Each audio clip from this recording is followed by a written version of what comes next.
The Galaxy S23 Ultra has only been out for a couple of months and we're already hearing rumours for the Galaxy S23 Ultra. From previous generations, we can see that Samsung has been using two SoCs on the flagships. It's either the Snapdragon or the Exynos. People do not tend to like the latter, which is Exynos, because every single year the Exynos falls behind the Snapdragon.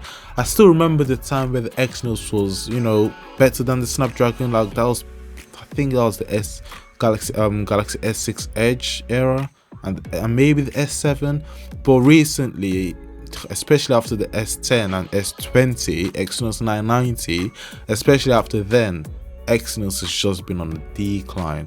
Samsung bought AMD to try and recover them, but even the Exynos 2200 still hasn't really shown any sign of massive improvements. Exynos always fell behind when it came to benchmarks, battery tests, speed tests. Like honestly, how can Samsung actually give two different chips to people at the same exact price when one is clearly inferior? Samsung got enough complaints from people on Twitter and probably other places, but Twitter is like the main place for tech. The Samsung got a lot of complaints, so they decided that they might have to get a change. There are reports saying that the Galaxy S23 series will include Mediatek's chips next year. Will this mean that Samsung will have 3 different chips now? Snapdragon, Exynos and Mediatek. You see, the confusing part about this report is that it doesn't include if Samsung is going to replace the Exynos with the Mediatek, or if the Mediatek is just going to join the Exynos and Snapdragon, making Samsung have 3 different chips on their flagships. If Samsung does have 3 chips on the flagships, I won't be impressed, because this will mean that there will be more fragmentation. App developers already struggle creating apps for Android because they have different aspect ratios, different chips, different operating systems, not operating systems, but different like Android skins. So Samsung having 3 different chips on one single flagship of theirs every single year is going to make the app developers even more stressed, because they have to optimize apps for Snapdragon, Exynos and the Mediatek chip. Eventually the app developers are going to ask themselves, is it really worth it developing apps for 3 different chips? Is the profit margin that big, if there is even profit? So furthermore, if Samsung does have 3 different chips, they might be launching the Snapdragon in the US, the Exynos in Europe and the Mediatek in Asia. For those of you who don't think having a Mediatek chip included is not great, well, I'm sorry to say, but you're wrong. Mediatek is a massive chip making company and they hold a higher market share than Exynos and Snapdragon.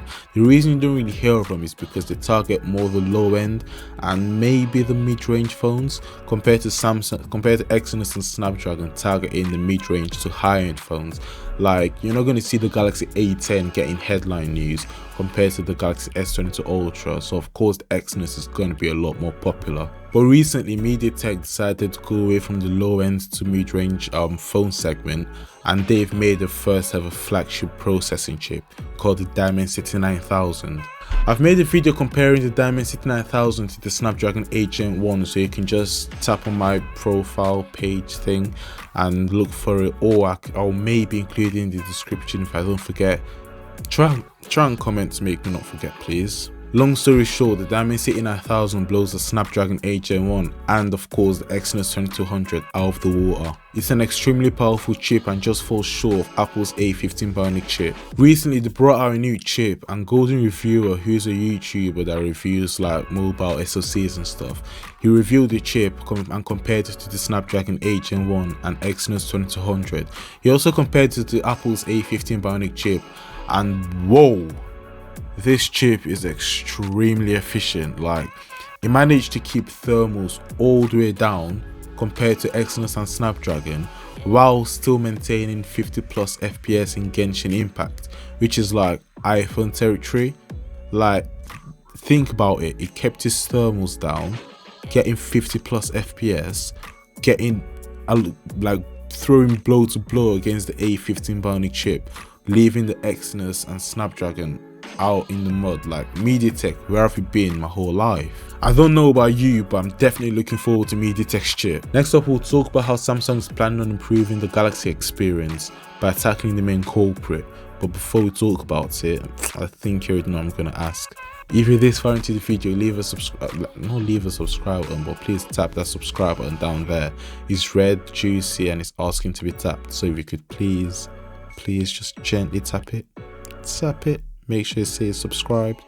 Also tap that bell whilst you're at it, and leave a like if you feel like leaving a like. But let's move on. We have news that Samsung is planning on creating a chip specifically made for One UI. Like, that should have been the goal from the start. Many of you don't know this, but Samsung doesn't specifically make the Exynos chips that you get on your Galaxy phone specifically for One UI. It's a buy and sell relationship between the different divisions at Samsung, which means that communication is really scarce. This leads to the Exynos chip not being tailor-made for One UI. Now that Samsung wants to improve the optimization of their chips, we can see an improvement when it comes to screen animation, overall fluidity when it comes to the UI, and all this jitteriness will hopefully go away. Like, for some reason, Samsung's animation on One UI isn't the smoothest. Like, you compare it to, is it ColorOS from OnePlus?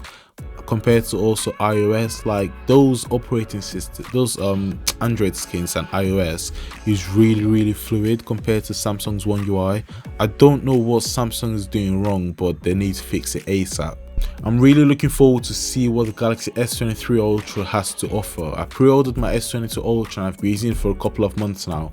I'm gonna show you I'm gonna link my review video down below in the description. I'm definitely also getting the S23 Ultra, so if you want to see my review on that, you can just click that subscribe button I told you to click. It's right there. If it's still red, I'm not your friend anymore. So make sure to tap it and also tap the bell and leave a like. Watch this video here to see my review on the Galaxy S22 Ultra. Like and subscribe if you haven't already. Follow me on Twitter and Instagram, link in the description, or just type in Tech for Tech. And I'll catch you in the next one.